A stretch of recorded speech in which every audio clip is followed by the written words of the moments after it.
This is Steve Ridgel, and in my wife and I's daily Bible reading, we're reading through Revelation, and we just got through reading about the letters to the seven churches in Asia. Now, if you know my background, some of you may know that actually Tim Archer and I co-wrote a book together called Letters from the Lamb about the seven letters to the churches in Asia.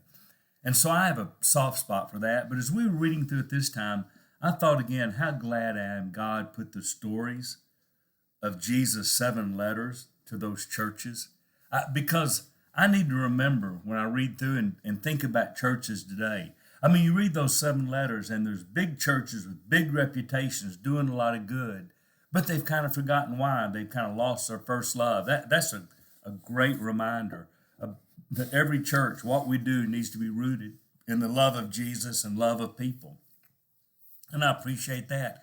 And there are churches that are getting a lot of things right, but they're tolerating sexual immorality. And boy, there are a lot of churches teaching a non-biblical view of sex these days. And I think, man, how pertinent is that? And then there's little struggling churches where Jesus says, hey, I see you, I know you. And I spend a lot of time with small churches wondering what the future holds. And it's comforting to know that, well, Jesus gets them too. And then some, you think you're small and weak, but I'm going to open a door no one can shut. And so it tells me that lots of churches are going to do lots of great things to reach the kingdom because Jesus is going to open a door and no one's going to be able to shut it. So I read through those and I think, boy, they're just like then, just like we are now. And you know what? He even warned some churches in those letters, you know what? You're not going to make it. I'm going to take your candlestick away. You better. And I think, you know what? 100 years from now, some of the big famous churches that we see around may not be here. Bad doctrine, lost their first love, whatever it is. And there may be some little churches that 100 years from now, they're still going to be plugging along. And maybe some of those little churches will be big churches, and I don't know. And somebody says, well, what about Hillcrest where you are? I don't know. Right now, I'd say, boy, God's doing some great things, and we're going to grow, and I can't imagine a future with that. But you know what? I don't know what's going to happen in 100 years.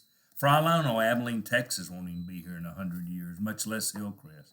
But I do know this, unless the Lord comes back, he will bless his churches, and they will thrive. And so just for a little exercise, go back in Revelation 2 and 3, read those seven letters, think about your church, think about the churches you know. And it's even the ones that he's kind of hard on, it makes me kind of feel good to know, you know what we see in our churches is no different what they had then.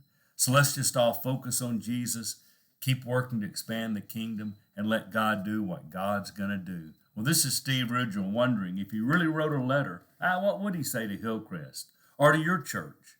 And it's just worth thinking about.